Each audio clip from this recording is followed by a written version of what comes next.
Look, I'm going to tell you something that absolutely freaked me out when I first discovered it. There's this specific age where your body just flips a switch. Multiple switches, actually. I'm talking about 75. And no, this isn't some vague, oh, you get a little older kind of thing. I mean 5 actual biological switches that turn on whether you've been hitting the gym every day or living on pizza your whole life. It doesn't matter. These changes happen to everyone, and most doctors won't mention them until you're already dealing with complications. So if you're close to this age, or someone you love is, you need to hear this. Because what happens at number 2? That one starts messing with your brain 3 to 4 years before you notice anything's wrong. All right, so first up, and this one hits immediately, your sleep completely changes. I'm not talking about waking up a little earlier. Your brain literally rewires how you sleep. Here's what's actually going on. Once you hit 75, your brain cuts down deep sleep production by 70%. Deep sleep is where the magic happens. Your body fixes itself, your immune system gets stronger, your memories get filed away.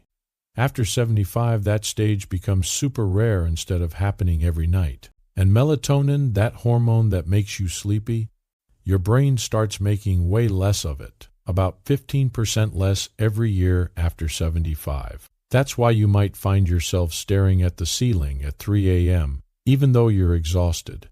The mechanism involves this tiny structure called the pineal gland deep in your brain. It produces melatonin, and this gland becomes less responsive to darkness signals as you age.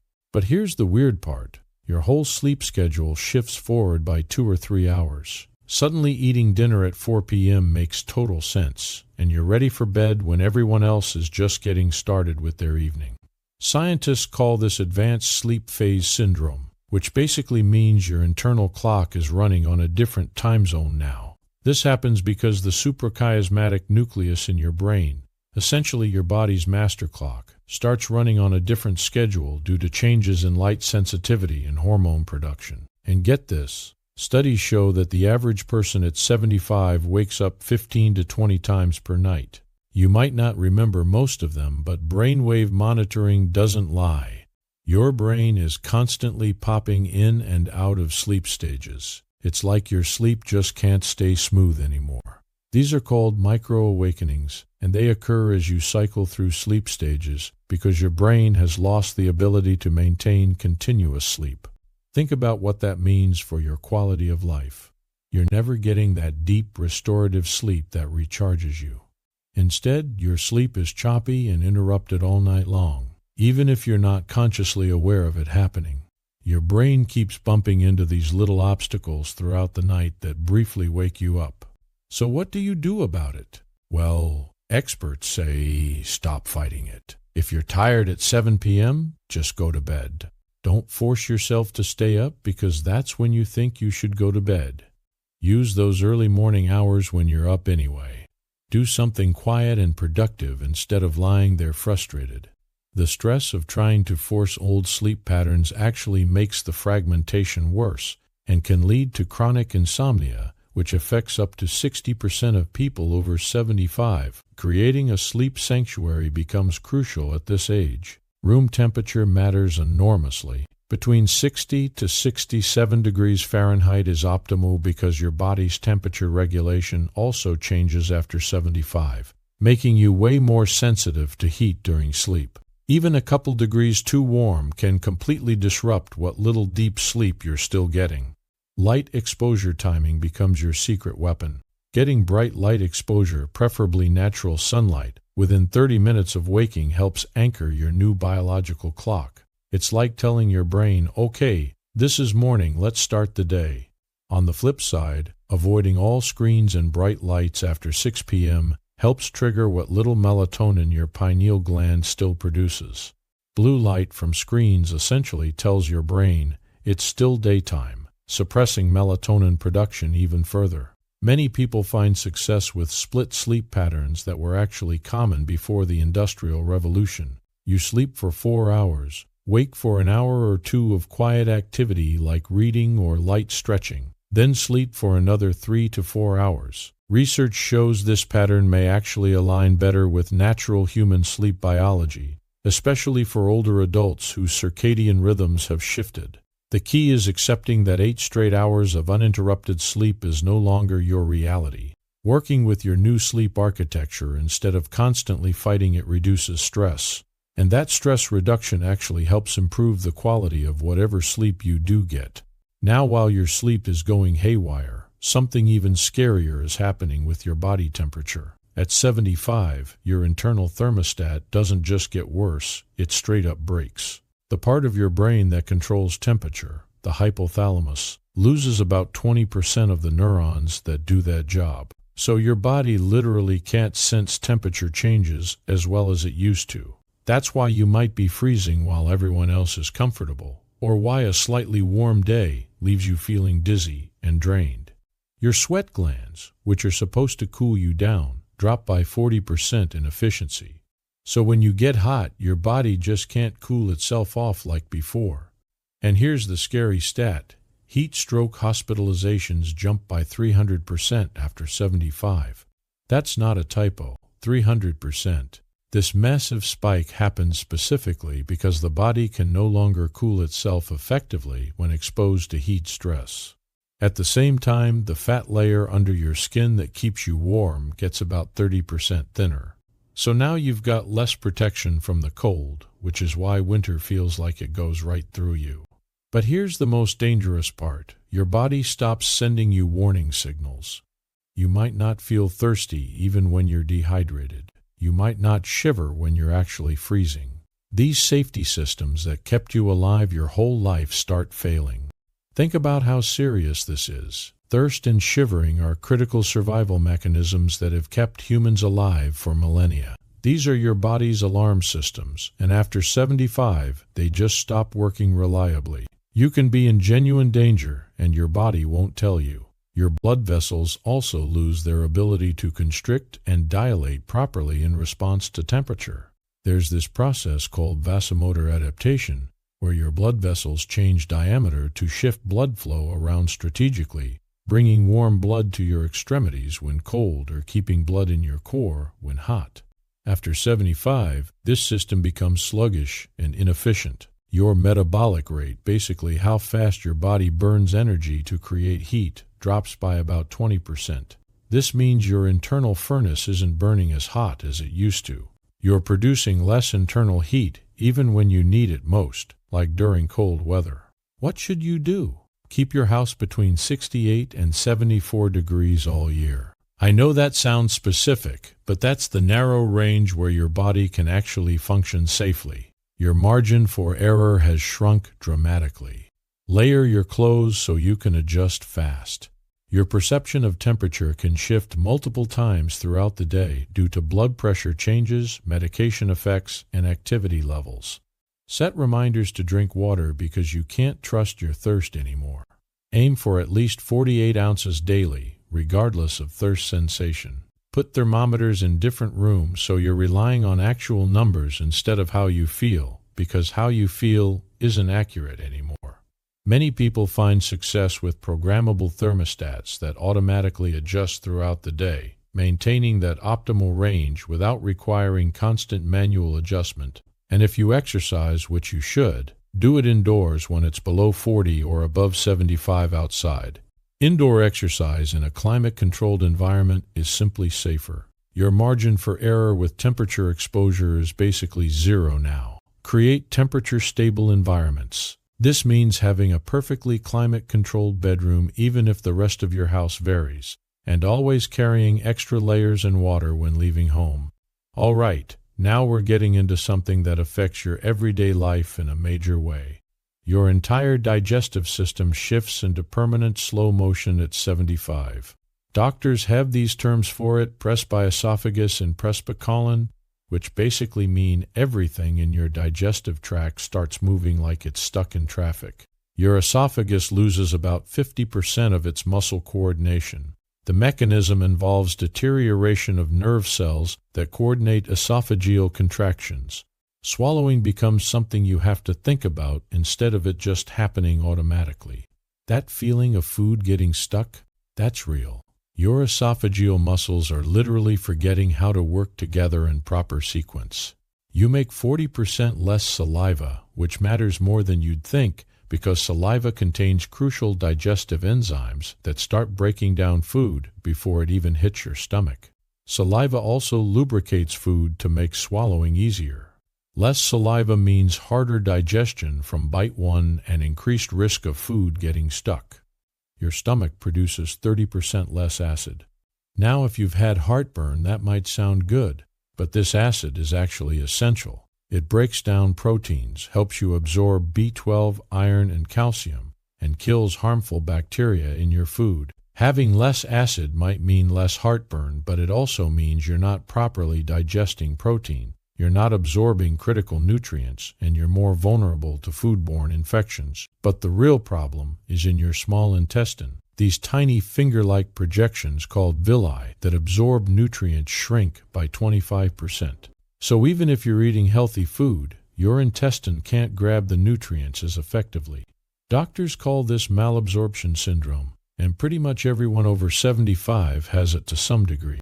You can eat the most nutritious meal in the world, but if your intestine can't absorb those nutrients, you're still becoming deficient. This is why so many people over 75 develop anemia, vitamin D deficiency, calcium deficiency, and other nutritional problems even when they think they're eating well. Your pancreas makes 40% fewer enzymes, which are needed to break down fats, proteins, and carbs. That's why your favorite meals that never bothered you before suddenly leave you bloated and uncomfortable. The pancreas simply can't produce enough enzymes to properly digest the meal. And your large intestine? Transit time, how long food takes to move through you, goes from the normal 30 to 40 hours to sometimes over 100 hours. Think about that. Food that should move through your system in less than 2 days is now sitting there for 4 or 5 days. That leads to chronic constipation, which affects about 60% of people at this age. The longer food sits in your colon, the more water gets absorbed from it, making it harder and more difficult to pass. This can lead to serious complications like fecal impaction, hemorrhoids, and in severe cases, bowel obstruction. The liver, while remarkably resilient compared to other organs, still loses about 30% of its mass and blood flow by age 75. This makes it less efficient at processing medications and nutrients, which is why doctors often need to adjust medication doses for older adults. The same medication dose that worked fine at 50 might cause serious side effects at 75 because your liver can't process it as quickly. So how do you deal with this? Eat smaller meals more often, every 3 to 4 hours. Keep meals under 400 to 500 calories so you're not overwhelming your system. Your digestive system just can't handle large meals anymore. Chew your food like crazy. Aim for 30 chews per bite to make up for the saliva and enzyme loss. This sounds tedious, but it genuinely helps. You're doing mechanically what your body can't do chemically anymore. A lot of people add digestive enzyme supplements before meals. These can replace what your pancreas no longer produces adequately. Broad-spectrum enzymes taken about 15 minutes before eating can make a huge difference in reducing bloating and discomfort. Probiotics become essential rather than optional. Eat yogurt, kefir, sauerkraut, kimchi daily. These fermented foods help maintain gut bacteria diversity, which becomes harder to maintain as your gut environment changes. You need to consume them daily because your altered gut environment makes it hard for beneficial bacteria to permanently colonize. And fiber? You need it, but you gotta be smart. Go for soluble fiber like oatmeal, bananas, and sweet potatoes. Be careful with raw vegetables and insoluble fiber because your weakened system struggles to break them down. Too much of the wrong kind of fiber can actually make constipation worse or cause painful gas and bloating. Gradually increase fiber intake and pay attention to how your body responds. Now we're getting into something that's honestly pretty scary. At exactly 75, 3 separate systems that control your balance all start failing at the same time. Your inner ear has these tiny calcium crystals and fluid-filled canals that tell your brain where your head is. This system loses 40% of its sensory cells. Fewer working sensors means your brain is getting confused or delayed information about where your body is in space. Imagine trying to navigate using a GPS that's only 60% accurate. That's what your brain is dealing with when it comes to balance. Those sensors in your muscles and joints that tell you where your body parts are without looking, they're called proprioceptors, and they drop in sensitivity by 50%. That's why you might miss a step or misjudge a distance you've walked 1,000 times. Your brain just isn't getting accurate info about where your limbs are. You reach for a railing and miss it by 2 inches because your brain thought your arm was somewhere it wasn't. Your vision's contribution to balance drops hard too. You lose 60% of your contrast sensitivity and 40% of your depth perception. This makes it harder to see edges, judge distances, spot obstacles, especially in low light. That step down from the curb that was always obvious before, now it blends in with the pavement and you don't see it until you're falling. But the real disaster is in your brain where all these balance signals come together. The processing speed drops by 70%. So even when your sensors do catch a problem, your brain can't coordinate a response fast enough to stop you from falling. It's like having a slow computer trying to run modern software. By the time your brain figures out you're falling and tells your muscles what to do, you're already on the ground. The small muscles around your ankles lose 40% of their strength. Your ankles get 50% less flexible. These are your first line of defense against small balance problems, and they're barely working anymore. When you step on an uneven surface, those ankle muscles should automatically make tiny adjustments to keep you upright.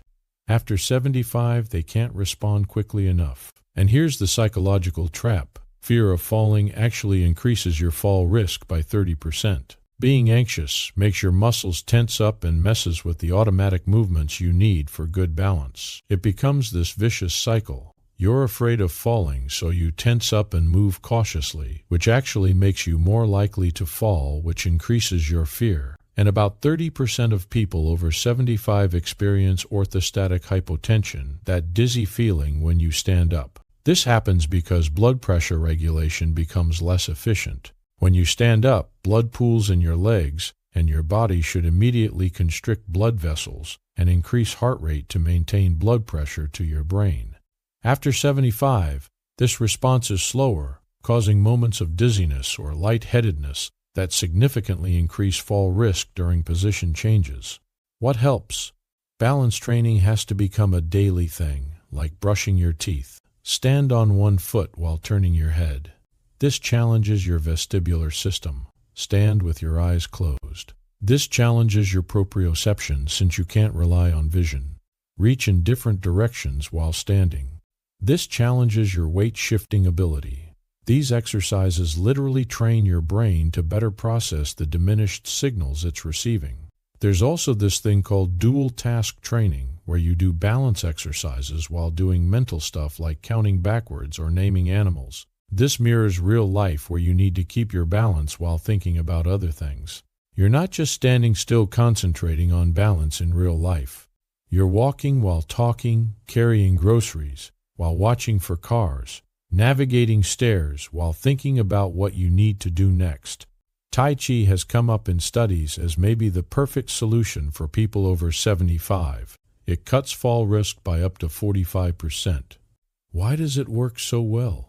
It combines slow, controlled movements with weight shifting, mental focus, and social engagement when done in a class. The movements challenge balance in a safe, controlled way, and the mental focus aspect trains your brain to better coordinate balance responses. You need to modify your environment too.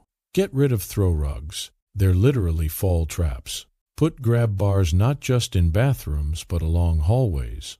Better lighting everywhere, especially stairs and transitions between rooms. Clear pathways with no obstacles. No clutter, no cords crossing walkways, nothing. And shoes? They're medical equipment now, not fashion. You need firm, non-slip soles, low heels no more than 1 inch, and secure fastening that won't slip off. Many podiatrists recommend wearing supportive shoes even inside the house instead of walking around in socks or slippers. Your balance is best late morning. after you've been moving a few hours but before afternoon tiredness kicks in. Schedule your harder activities and errands during this window.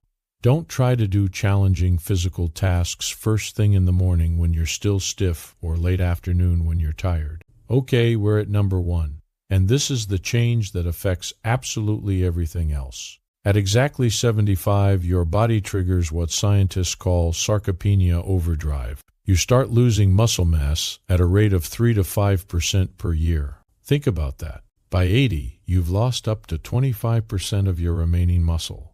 This isn't about how you look. This is about whether you can get out of a chair, climb stairs, or live independently. Researchers found that after 75, your body literally starts breaking down its own muscle for fuel, even when you're eating enough calories. This happens because of something called anabolic resistance. Your muscles stop responding to protein and exercise the way they used to.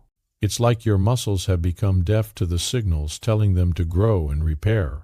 The stem cells responsible for muscle repair, they're called satellite cells, drop by 70% after 75. So when you damage muscle through normal activity, which happens constantly throughout the day, it just doesn't rebuild. The losses add up every single day, week after week, month after month. The muscle fibers you use for power and quick movements, these are called type 2 fibers. They disappear twice as fast as your type 1 fibers that are used for endurance. That's why simple tasks like opening jars or getting up from low chairs become impossible. You literally don't have the muscle fibers needed for these power movements anymore. The nerve-muscle connections that control movement, called motor units, die off at an alarming rate. Each lost motor unit means dozens of muscle fibers just stop working forever. Your body doesn't create new motor units to replace them. This is permanent, irreversible loss. The hormone situation makes everything worse. Testosterone drops to almost nothing in men. Women have much lower levels to begin with, but they drop further too. Growth hormone falls by 80%. IGF-1, a crucial muscle-building hormone, becomes so low that your muscles can't even receive the signal to grow, even when you exercise. These hormones are the chemical messengers telling your muscles to build and repair, and they're barely there anymore. Inflammation markers increase by up to 300% after 75. Things like interleukin-6 and tumor necrosis factor, these create a catabolic state where your body constantly breaks down muscle faster than it can build it. No matter what you eat or how much you move, your body is literally in a state of chronic inflammation that's actively destroying muscle tissue. The mitochondria in your muscle cells, these are the powerhouses that produce energy, decrease in number by 50% and efficiency by another 30%. That's a 65% decrease in available energy. This explains the crushing tiredness after minimal effort. You try to do something that would have been easy 5 years ago, and you're exhausted for the rest of the day. Your muscles simply don't have the energy anymore, and protein synthesis, building new muscle, slows by 60% after 75. You need way more protein than younger people just to maintain muscle. Forget about building it. People over 75 need at least 1.5 grams of protein per kilogram of body weight, compared to 0.8 grams for younger adults. That's almost double. But here's the catch. Even when you eat enough protein, the anabolic resistance means your muscles don't respond to it as effectively. Here's what's terrifying. Muscle loss speeds up during any period of inactivity. Just 10 days of bed rest after 75 can cause the same muscle loss as 2 years of normal aging. And getting that muscle back is nearly impossible due to anabolic resistance. This is why a hospital stay or even a bad flu that keeps you in bed for a week can be devastating for someone over 75. They go unable to walk independently and come out needing a walker. So what do? Protein timing is critical. You need 25 to 30 grams of high-quality protein at each meal to trigger muscle protein synthesis. Not just total daily protein, but enough at each individual meal. Spread it throughout the day instead of loading up at dinner. Your body can only use so much protein at once, and after 75, that amount is higher per meal, but your total processing capacity is lower. There's this amino acid called leucine in eggs, chicken, and dairy. It's the specific trigger for building muscle. You need at least 3 grams per meal to overcome that anabolic resistance. Regular protein doesn't cut it anymore. You need leucine-rich protein specifically. Vitamin D is crucial because 75% of people over 75 are deficient, and that directly causes muscle weakness and speeds up muscle loss. Vitamin D receptors are found in muscle tissue, and adequate vitamin D is necessary for proper muscle function. Studies show supplementation can improve muscle function by up to 20%. Most people need at least 2,000 IU daily, some need more. Get your levels tested. Resistance training becomes more important after 75, not less. You need to challenge your muscles to trigger whatever satellite cell response remains. Studies show people over 75 can still build muscle with proper training, though progress is slower than at younger ages, and maintaining muscle is more realistic than major gains. Work out in the morning when cortisol is naturally higher and anabolic resistance is lowest. Allow 72 hours between training the same muscle groups instead of 48 hours because your reduced satellite cells and slower protein synthesis need extra time to repair and rebuild. You need to eat like an athlete even if you don't feel like one. Have protein right when you wake up after fasting all night. Have a protein-rich snack before bed to prevent overnight muscle breakdown. Your body is breaking down muscle while you sleep if you don't give it amino acids to work with. Never go more than 4 hours without protein during the day. Keep protein-rich snacks easily available. Greek yogurt, hard-boiled eggs, protein shakes, anything that's convenient and you'll actually eat. Look, understanding that these 5 changes happen to literally everyone who reaches 75, that removes the shame and frustration. This isn't about being lazy or not trying hard enough. This is about fighting biology that nature programmed into every human who gets to this age. If you're getting close to 75 or you've already passed it, talk to your doctor about these changes. The interventions I mentioned work way better when you start early, before things get severe. Don't wait until you're already dealing with serious complications. Don't try to fix everything at once. That's overwhelming and you'll give up. Pick the change that's affecting you most right now and start there. Make one adjustment, get that working, then move to the next. Keep simple records of how you're doing. Sleep quality, temperature comfort, digestion, balance, confidence, physical strength. This helps you and your doctor see what's actually working and what needs adjustment. Connect with others experiencing these changes. Support groups for seniors can provide practical strategies and emotional support as you navigate these biological shifts. You're not alone in this, even though it might feel that way sometimes. And remember, these changes are inevitable. You can't stop them. But suffering through them isn't inevitable. The strategies I covered can seriously improve your quality of life even as your biology shifts. You have more control than you think. Now I want to hear from you. Which of these 5 changes surprised you most? Have you noticed any of these in yourself or someone you love? Maybe you've found strategies that work that I didn't mention. Drop a comment and let me know. And if this video helped you understand what's really happening at 75, do me a favor. Hit that like button and subscribe to the channel. I make videos breaking down health stuff like this in ways that actually make sense. No medical jargon. Just real talk about what's happening in your body. Share this with anyone who's getting close to this age or already there. They need to know this stuff. Knowledge is power, and understanding what's happening in your body is the first step to managing it effectively. Thanks for watching, and I'll see you in the next one.